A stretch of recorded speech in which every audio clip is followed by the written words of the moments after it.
Ladies and gentlemen, boys and girls, children of all ages, welcome to Robert's Porch. I'm your host, Robert. Alright, the last 4 days I've been under the weather, haven't been able to do videos, so I'm trying to catch up on the countdown from 74 days. So we are 4 days behind, so today is 71 days until the 2027, or 2026 Daytona 500.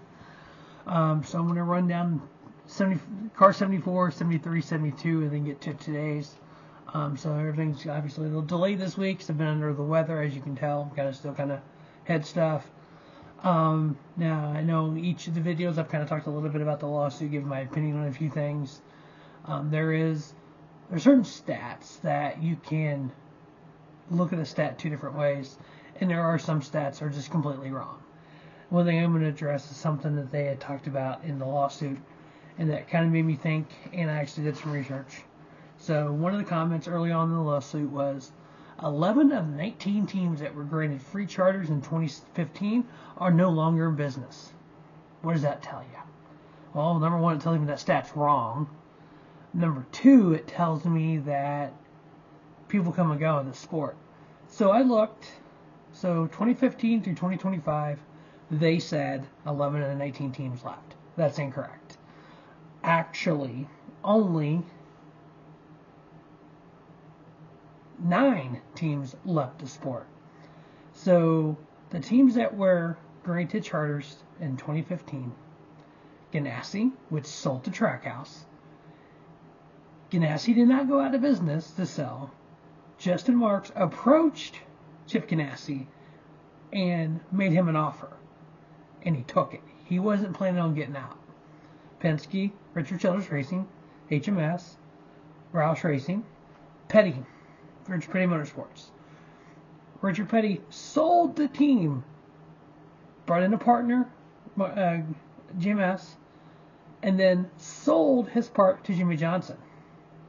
Joe Gibbs, front row, and then JTG, which has changed ownerships. The team did not go out of business. JTG left, and the partners took over Hayek. Tommy Baldwin, yes, he left the sport altogether. Stuart Haas Racing.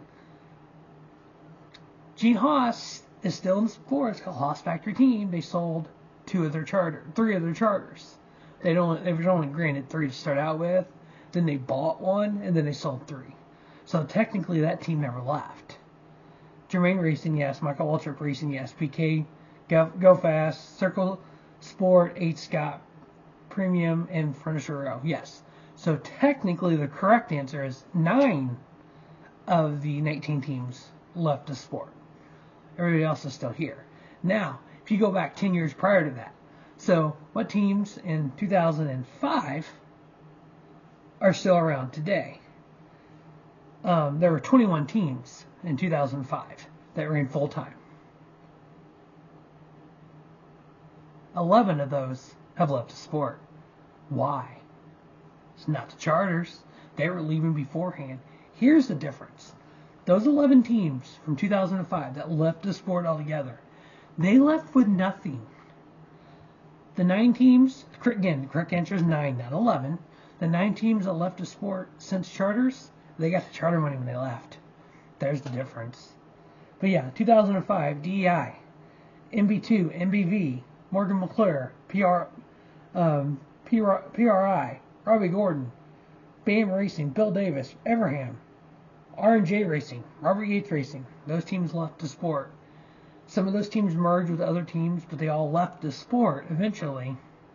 Which DEI, yeah, it kind of morphed. It kind of merged with Ganassi, which ended up getting bought. So, I mean, you can kind of, how you want to look at that one. Everham merged with Petty, and Doug Yates merged with Everham. So there was a whole collaboration there to end up with Petty and stuff. So I mean, you can kind of, if you want to kind of dot those I's around.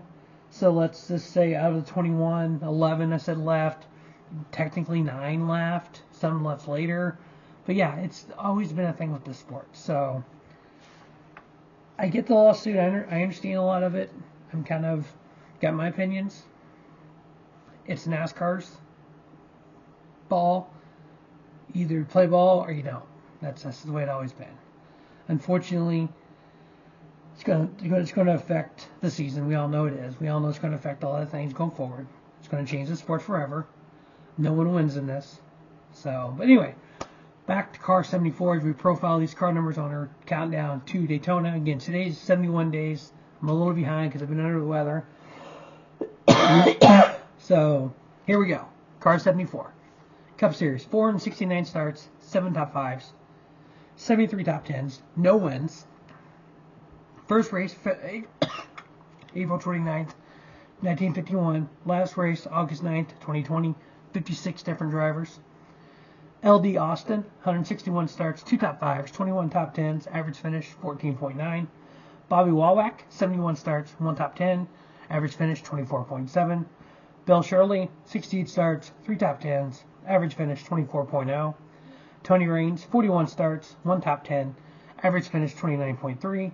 Randy Tizot, 12 starts, average finish 25.6. Gene Black, 11 starts, 2 top 10s, average finish 20.9. Tiger Tom Pistone, 10 races in the number 74, 2 top 5s, 5 top 10s, average finish 18.1. On the Xfinity side, 54 different drivers, 602 starts, 2 different drivers, 14 wins, 57 top 5s, 99 top 10s. Now, there are 2 drivers that won 3 straight championships driving the number 74. First race was March 13th, 1982. Last race was November 1st, 2025. Those 2 different drivers, Randy LaJoie, Johnny Benson Jr. Mike Harmon actually drove the most races in 74. 171 races, average finish 32.8. Randy LaJoie, back-to-back championships, 88 races, 11 wins, 34 top 5s. 54 top 10s, average finish 11.7. Johnny Benson Jr., 57 starts, 3 wins, average 18 top 5s, 28 top 10s, average finish 13.2. Tony Raines, 46 starts, 1 top 10, 1 top 5, 4 top 10s, average finish 21.3. Bailey Curry, 43 starts, 1 top 10, average finish 26.5.